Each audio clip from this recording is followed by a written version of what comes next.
Hello my crochet friends, this is Sarah from Ned and Mimi, and in this video we are going to make this super cozy ear warmer. So here is one I have finished already, and here is another one that is in progress. So as you can see, the ear warmer is constructed from a very simple rectangle. So we'll just need to make that and then do a little bit of seaming at the end to create this lovely twist effect. So let me just put that aside for now, and let's have a look at how our ear warmer is going to be constructed. So we're going to be working this way, so from bottom to top, and that means that the length of your starting chain is going to determine the circumference of your finished project. So for that reason, it is a really good idea to start with a swatch and just check your gauge and make sure that it matches the one written in the pattern.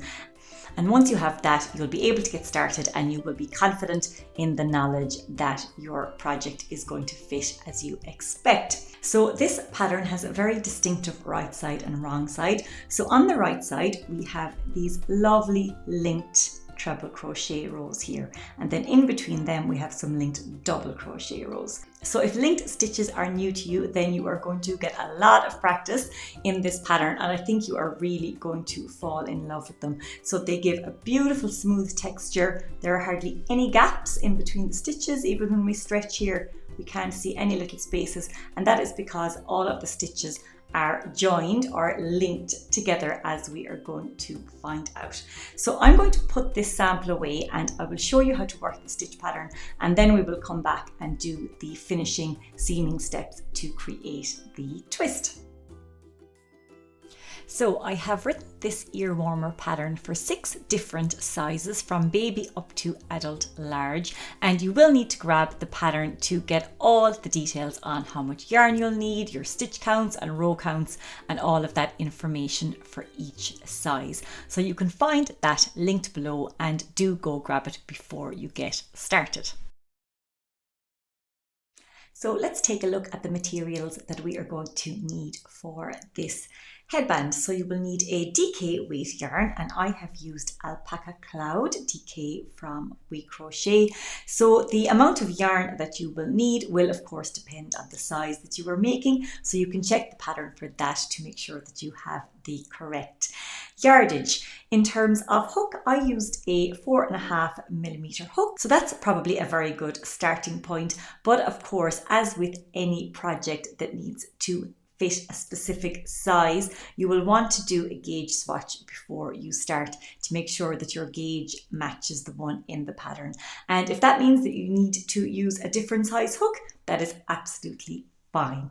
And then finally, you are going to need a yarn needle for some seaming and weaving in at the end.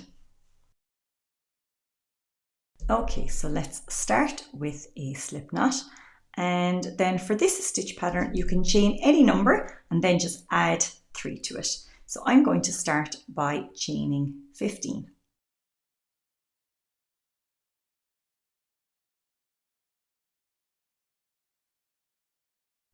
So there is my starting chain. Now, if I just lay it down flat, you will see that at the back of the chain, we have these little bumps here. So these are the back bumps, and it's these bumps that we're going to work into for our first row. So to get started, I am going to skip the first chain from the hook, and I'm going to start working into the back bump of the second chain. So I'll just insert my hook there, yarn over and pull up a loop. Now I'm not going to complete the stitch just yet. I'm going to insert my hook into the next chain, also the back bump, yarn over and pull up a loop, and then finally into the 4th chain from the hook, yarn over and pull up a loop. And now I have 4 loops on my hook. So to complete this very first stitch, which is our linked treble crochet, we're going to work the loops off 2 at a time. So we'll yarn over, pull through 2 loops, yarn over, pull through 2, yarn over, pull through the final 2, and that is the first stitch done. So if we just lay our work out like so, you can see that this stitch is just about the height of a regular treble crochet. But now here comes the linked bit. So to work the next stitch, we're going to work into these vertical bars. Let me just lay this out again. So if you can see in the previous stitch, we have these little vertical bars that we created when we pulled up those loops, and that's what we're going to work into now. So I will insert my hook into that first vertical bar and pull up a loop, insert it into the next one and pull up a loop, and now I actually need to join into the starting chain again. So I'm going to find the back bump of the next chain, which is here, insert my hook in there and pull up a loop. And now again I have 4 loops on the hook and I need to work those off 2 at a time. So I'll just yarn over, pull through 2, yarn over, pull through 2 and finish off the stitch. And that is our second linked treble crochet done. And what you can see is that each stitch is joined or linked to the previous one. So let's go ahead and work another. So we'll insert our hook into the vertical bar from the previous stitch and pull up a loop, then into the next vertical bar, and then join into the back bump of the chain and work the loops off 2 at a time. So if you have done any Tunisian crochet, you will be familiar with this method of picking up loops and then working them off. So with link stitches, it's exactly the same. It's just that the number of loops you are picking up is actually quite small. So I'm going to go ahead and finish off the rest of the row now in exactly the same manner.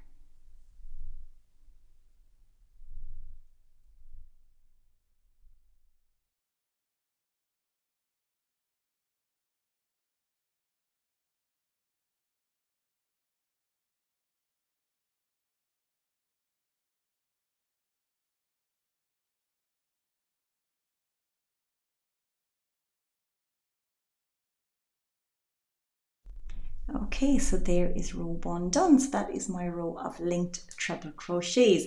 Now you might find that your starting edge here is curling a little bit, and don't worry, that is completely normal, and this happens a lot with Tunisian crochet as well actually, but this is going to straighten out a lot once we work the second row. And also for this pattern you're going to be seaming at these edges, so the curl actually won't end up mattering at all. So let's get straight onto row 2 now, and for this row we're also going to work a row of linked stitches, but this time we are going to work linked double crochets rather than linked treble crochets. So to start we will chain 2 fairly loosely and then turn our work. And now we need to skip the first chain from the hook and then pull up a loop in this second chain here. So I'm going to insert my hook into that second chain, yarn over and pull up a loop, and now we need to join into the previous row. So here is the first stitch of the row, these 2 loops here. I'm going to insert my hook under both of those loops and pull up a loop. Now I have 3 loops on my hook and I need to work those off 2 at a time, just as I did previously. So we'll yarn over, pull through 2 loops, yarn over, pull through 2 loops, and that is our first linked double done. And now we can just continue on in exactly the same way as we did for the previous row, but these stitches are just going to be a little bit shorter.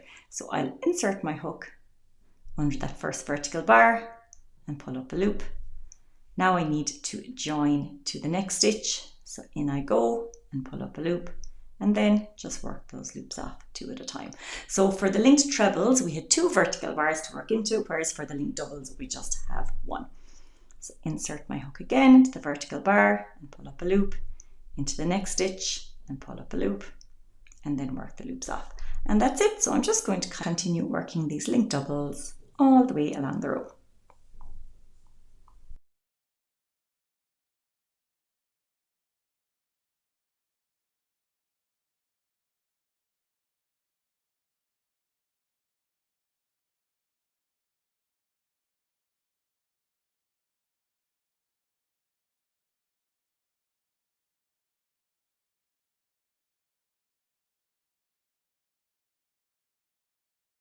Okay, so there is my second row complete.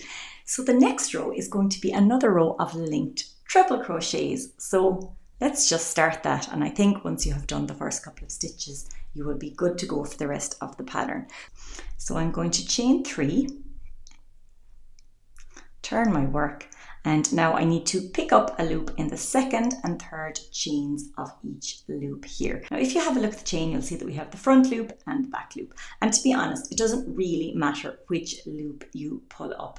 And especially with this project, because we're going to be seaming these edges, you don't need to be too concerned about how straight they are or not.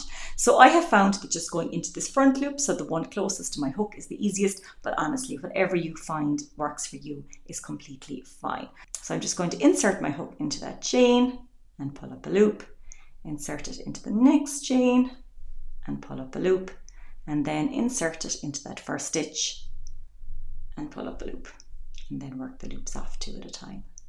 So the rest of the row is going to be exactly what we are used to. So we'll just pick up our vertical bars and then join to the previous row in the last leg, and then work the loops off 2 at a time. That's it. I'll just continue working my linked trebles all the way along now.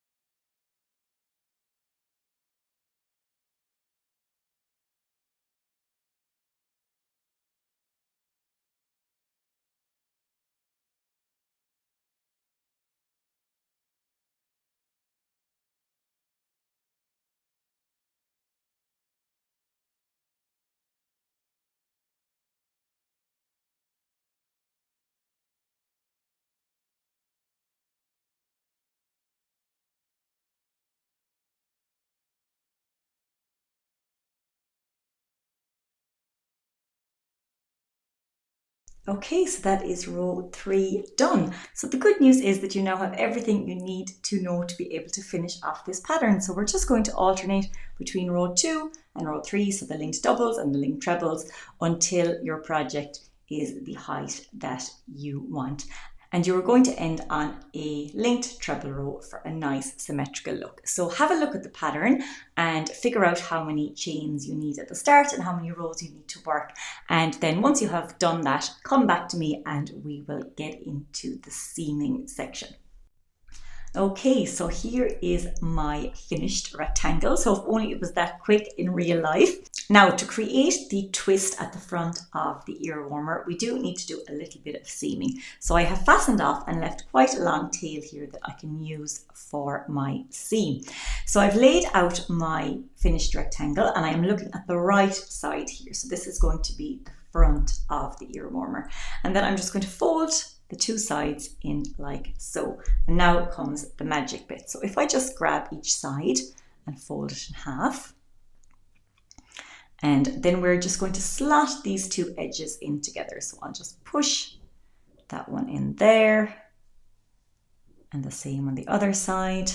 And now this is where we're going to create the twist. So I just need to hold all of these 4 edges nice and tight, and then we're going to seam them together using this tail. So let me just hang on to that there while I thread my yarn needle. And you can clip them in place or use a stitch marker if you prefer.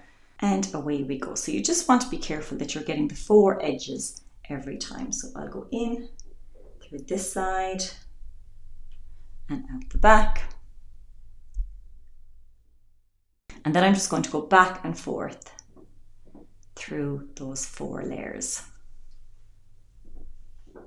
And don't be afraid to come down quite far here. You don't need to keep the seam too close to the edge because it might just end up being a little bit unstable. So we're going for a nice thick seam here.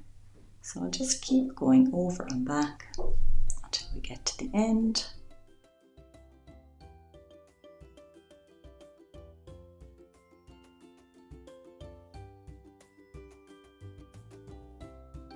Okay, so there we go. Now I'm just going to add a row of whip stitches all along the top here just to make that seam a little bit more secure.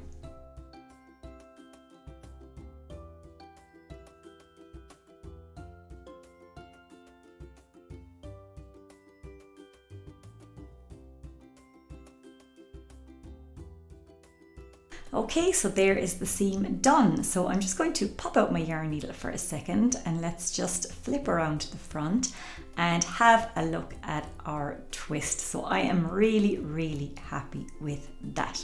So now all that's left to do is weave in these ends and my ear warmer will be good to go.